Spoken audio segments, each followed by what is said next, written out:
छोटे local newspapers ने उसको वायरल किया तो वो दुनिया की एक दर्दनाक घटना थी। एक अनिल चंद्र का परिवार था सिराजगंज में और उस पर एकाएक ही कुछ इस्लामिक कट्टरपंथी जिहादियों ने हमला किया काफिर कहकर। और उनकी एक 14 साल की बेटी थी जिसका पूर्णिमा नाम था। उस 14 साल की बेटी के साथ में सामूहिक बलात्कार किया गया और वो ऐसा दर्दनाक बलात्कार था। आप सोचिए, एक मां के सामने 14 साल की बेटी के साथ में इस तरह की हैवानियत, और मां ने जो उस वक्त चिल्लाकर दर्द भरी आवाज उन दरिंदों को दी, वो पेपर की कटिंग बना और वही सबसे ज्यादा वायरल हुआ, जिसमें उसने कहा, अब्दुल अली एक एक करके करो वरना मर जाएगी मेरी बच्ची। ये बहुत दर्दनाक अल्फाज थे एक मां के लिए, अपनी बच्ची की जिंदगी को बचाने के लिए। और उस घटना ने बांग्लादेश सहित जहां जहां वो चीज वायरल हुई उसको झंझोड़ के रख दिया। और इस घटना का जिक्र तस्लीमा नसीम जी ने अपनी किताब लज्जा में भी किया है। और उस किताब की ही वजह से कट्टरपंथियों ने, इस्लामिक जिहादियों ने तस्लीमा नसीम को बांग्लादेश में रहने नहीं दिया। वो अपनी जान बचाकर भागी, क्योंकि उस घटना का उन्हीं ने पूरा विवरण जो था वो अपनी किताब में किया था। हमारी फिल्म की स्टोरी यहीं से शुरू होती है और उसमें से एक लड़की उसी परिवार की जो वहां से बच जाती है, वो हिंदुस्तान आती है ये मानते हुए कि हिंदुस्तान में हिंदुओं के लिए एक ये सुरक्षित स्थान है। वो जाएगी और इस घटना के लिए यहाँ के देश के प्रधानमंत्री से मिलेगी और ह्यूमन राइट्स से मिलेगी और अपनी आवाज बुलंद करेगी। लेकिन बदकिस्मती के साथ में वो रोहिंग्याज जो वहां पर इल्लीगल आते थे, एक रोहिंग्या एक बहुत बड़ी प्रॉब्लम है हमारे देश के लिए। और ये घुसपैठिए जो हमारे के यहाँ आते हैं, ये पूरे देश में फैल जाते हैं, हमारे आपके बीच में फैल जाते हैं और इनका मकसद सिर्फ जिहाद है, गजवाए हिंद है। ये अपने मकसद के तहत आते हैं। लेकिन खेद के साथ ये भी कहना जरूरी है कि पश्चिम बंगाल की हुकूमत जो उनके लिए भारत में घुसपैठ करने के रास्ते खोलती है और खाली रास्ते न खोलते हुए उनके लिए हिंदुस्तानी फर्जी आईडीज भी बनवाती है और आईडीज बनवाकर, उनकी पहचान बनवाकर उनको देश में जगह जगह इस्टेब्लिश कर दिया जाता है। ये बहुत बड़ा फैक्टर है हमारी फिल्म का। देखिए, इससे पहले भी हमने राम की जन्मभूमि बनाई, उसमें हमने अयोध्या के इशू को उठाया। और ये the diary of West Bengal Rohingya कट्टरपंथियों की उस साजिश को बेनकाब करती है। उनकी घुसपैठ को हमने दिखाया है बगैर पश्चिम बंगाल की हुकूमत से डरे हुए, क्योंकि अगर रोहिंग्या की बात आएगी तो ममता बनर्जी की बात जरूर की जाएगी, क्योंकि मौजूदा हाल में इस वक्त ममता बनर्जी ही पश्चिम बंगाल की हुकूमत की सरबराह है। तो हमने बगैर डरे इस फिल्म में उन सारे पहलुओं के ऊपर से पर्दा उठाया है और किस तरह से उस लड़की की जर्नी है, कैसे रोहिंग्याज उसको परेशान करते हैं और बंगाल के हालात इस वक्त क्या है और पहले क्या थे और किस तरह बंगाल के हालात कभी अच्छे नहीं हुए।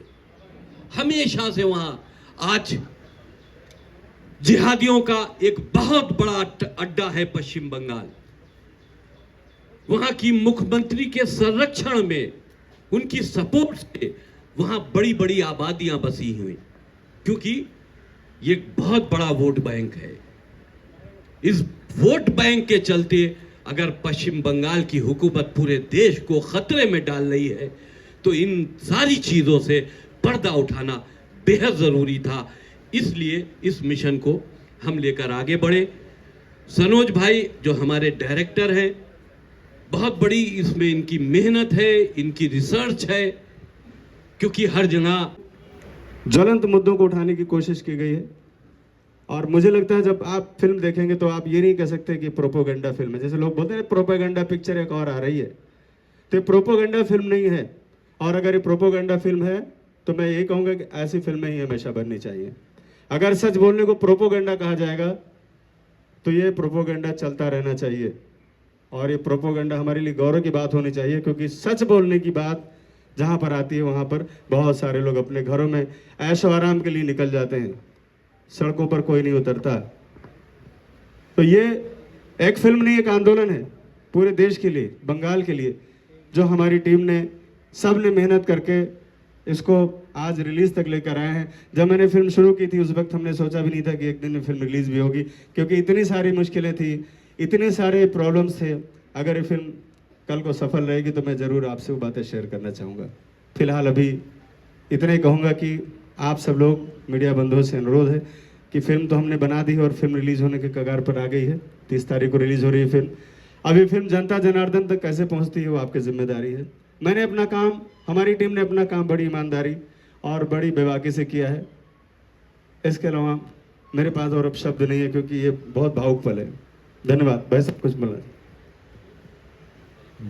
अभिनंदन ने बताया, and hi to you and everyone for the media for coming, and thank you so much Sanoj sir, Wasim sir for considering me for this role. तो जैसे कि आप लोगों ने अभिनंदन ने पूछा कि मेरे को ये फिल्म जब ऑफ़र हुई तो मेरा रिएक्शन क्या था, तो मैं आप सभी को बताना चाहता हूँ कि मेरी जर्नी स्टार्ट हुई, मैं दिल्ली में अपनी स्टडीज़ कर रहा था। I am an architect by qualification, और अलॉन्ग साइड मैंने थिएटर ज्वाइन किया। मैंने 5 साल थिएटर करा है, श्री राम में, इंदु आर्ट, मंडी थिएटर में, मैंने मंडी हाउस में बहुत सारे थिएटर ग्रुप्स करे हैं। और साथ साथ मैंने अपना डांसिंग भी सीखा, मैंने मार्शल आर्ट्स भी सीखा, मैं ब्लैक बेल्ट। तो क्योंकि there is no fix book for becoming an actor, तो मैंने सब कुछ करा ट्रेनिंग। और then I came to Mumbai and I gave auditions and everything. Sir मेरे को मिले, और तनुज सर को भी मैंने ऑडिशन दिया था। तो उसके बाद जब मेरे को एक्चुअली, जब मेरी फैमिली में है गोविंदा जी, कृष्णा, अच्छे एक्टर्स, मतलब मैं क्या बोलूँ, बट मेरा जो जॉनर है वो हमेशा रियलिस्टिक क्यों रहा है, क्योंकि I was always connected with theatre. तो जब मैंने थिएटर किया तो मेरे को काफ़ी, मैंने प्रेमचंद जी के प्लेस करे, बहुत सारे प्लेस करे, तो मेरे को हमेशा से रियलिस्टिक सिनेमा की तरफ इंक्लिनेशन थी। तो ये फिल्म मेरी डेब्यू फिल्म है, और एज़ पर माई लाइकिंग, तो I guess definitely I opted and said definitely I do this film. क्या बात है याजुर, बहुत बेहतरीन जर्नी तुम्हारी रही है और बकायदा ऑडिशन देके आए हो। सनोज जी के मामले में मान सकता हूँ कि वो कॉम्प्रोमाइज़ नहीं करेंगे, उनको ऑडिशन चाहिए, लुक फिट चाहिए, तो ही आप इस किरदार में आएंगे। मगर क्योंकि ये फिल्म जो है कंट्रोवर्सी में रही है और ऐसा सब्जेक्ट है, the story that needs to be told, that needs to be seen. Controversy की बात की है, of course you know you belong to a family जिसमें गोविंदा साहब का नाम जुड़ा है, जिसमें कृष्णा अभिषेक का नाम जुड़ा है। तो ऐसे में because you know you enter the tensile town, Bollywood town, nepotism को लेके बातें होती रही हैं, अब आप आए हैं तो आगे भी बातें होंगी। So Yajur, what's your take on that? So like nepotism के ऊपर मैं एक चीज़ क्लियर आउट करना चाहता हूँ कि जैसे मैंने बताया, सर ने ऑडिशन लिया, मैंने अभी पिछले 3 साल से मैं आई एम शूटिंग, ये मेरी फर्स्ट फिल्म रिलीज़ है, मेरे बहुत सारे गाने रिलीज़ हो चुके हैं, और मेरी वेब सीरीज़ भी हो चुकी है। अब मेरी इस साल और 2 फिल्म्स रिलीज़ हो रही हैं, बड़ी फिल्म्स हैं, और सब में आपको एक, I always opt for subject oriented where character is the lead. So मैंने हर जगह ऑडिशन दिया है। बिना ऑडिशन के लिए मेरे को किसी डायरेक्ट कांटेक्ट पे कोई काम नहीं मिला है। मैंने हर जगह ऑडिशन दिया है। और रही बात नेपोटिज्म की, मतलब बेनिफिट क्या है कि ऑब्वियसली मैं बचपन से इस लाइन से जुड़ा हुआ हूँ। मैं शूट्स पे जाता था, मैंने लाइव प्रैक्टिकल नॉलेज बहुत मिली है। वो होने के बाद भी मैंने सारी ट्रेनिंग इसलिए ली क्योंकि मुझे पता है उसकी नेसेसिटी क्या है। अगर आपको इंडस्ट्री में एक बार काम मिल भी जाएगा, लेकिन ऑडियंस तो आपको कैमरे में मुझे परफॉर्म करना है। आई डोंट थिंक सो कि वो कृष्णा परफॉर्म करें या गोविंदा जी, मुझे परफॉर्म करना है। तो मुझे उसके लिए ट्रेनिंग करनी थी और मैंने पूरी ट्रेनिंग लेकर आया हूँ मैं यहाँ पे। बस that is the benefit which I get, and I always get support from family, and I guess और एवरी फैमिली सपोर्ट्स। मतलब घर फैमिली को कौन नहीं सपोर्ट करेगा? एब्सोल्युटली। और बट मैं ये क्लियर करना चाहता हूँ, काम मैंने अपने दम पे लिया है, ऑडिशंस देने के लिए है। ये चीज़ की तो मैं भी गारंटी दे सकता हूँ क्योंकि मैंने आप खुद भी देखा actor है। मैंने खुद देखा है इनको ऑडिशन देते हुए। कुछ ऑडिशन तो मैंने याजुर के बनाए हैं। तो of course you no family की बात की है, Krishna Abhishek is your family, तो उनके कुछ सुझाव थे यहाँ पे एंट्री करने से पहले? एंट्री करने से पहले हमें ऑब्वियसली गाइड तो किया एज अ बिग ब्रदर, हमेशा गाइड किया कि काफ़ी कि मैं जब दिल्ली रहता था, उसके शोज़ वगैरह होते थे, वो दिल्ली आता था, तो मैं हमेशा स्टारडम देखता था उसका कि ये है, लोग देख रहे हैं। बट वो हमेशा मुझे बोलता था कि इसके पीछे बहुत ज़्यादा हार्डवर्क है। और जब मैं बॉम्बे आया तो मुझे रियलाइजेशन हुई कि वो सही बोलता था। तो गाइडेंस हमेशा अच्छी मिली है कि work hard, work on your acting skills, on your self, and that is it. तो that was all the guidance which I got. Very well said and wish you all the really best. और ऐसे में खूबसूरत चेहरे का हम सबको इंतजार था। Asheen Mehta, congratulations, you are looking stupendous in the trailer of the diary of West Bengal. And Thank you so much. हम सबको आपके ट्रेलर तो खैर अभी हमने देखा नहीं, जो हम 11 अगस्त को देखने वाले हैं, जो चित्रकूट में लॉन्च होगा। टीजर में आप बहुत बेहतरीन लग रही हैं और गानों में तो माशाल्लाह। आपका क्या रिएक्शन है?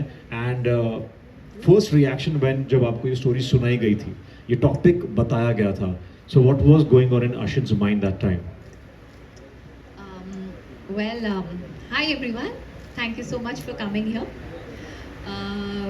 मेरा नाम अर्शन मेहता है एंड जब मेरे सामने सनोज सर, वसीम जी ये मूवी लेके आए थे, I frankly saying was a bit nervous. I didn't know कि whether I should do this movie और नॉट. बट जब मैंने पूरी कहानी सुनी एंड मैं काफ़ी डिटेल में गई, मैंने पढ़ा, मैंने रियलाइज़ किया कि ये एक ऐसी लड़की की कहानी है जो ऑडियंस, जो दुनिया को पता होनी चाहिए. और एक एक्टर के सामने ऐसी स्टोरी आना इज़ वेरी रेयर. एंड मुझे काफ़ी खुशी हुई and I am so much grateful कि सनोज सर और वसीम जी ने मुझे ये प्रोजेक्ट के लिए चुना.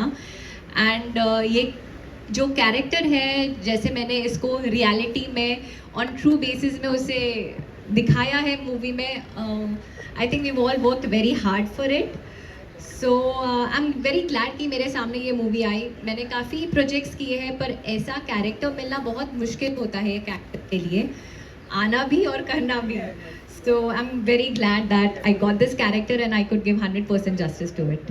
सो कुछ ऐसी चीज़ जो शूट के दौरान आपको बहुत मज़ेदार लगी, इंटरेस्टिंग लगी, जो सीखने को मिला? If you could share some sneak peeks from the shooting sites. Yes, there was a lot of knowledge on Hindu and other things which I gained throughout the story, and other things like जो actual में लोगों के साथ क्या हो रहा है. मैंने काफ़ी YouTube वीडियोस काफ़ी पढ़ा एंड आई डिडंट नो कि एक्चुअल में रियलिटी में बंगाल में क्या हो रहा है, बांग्लादेश में क्या हो रहा है, because we are so conserved in our city only, हमारे मुंबई में, हमारे होम टाउन में. So knowing something coming from a different state and something like that and portraying in front of the audience for the whole world to see is very rare.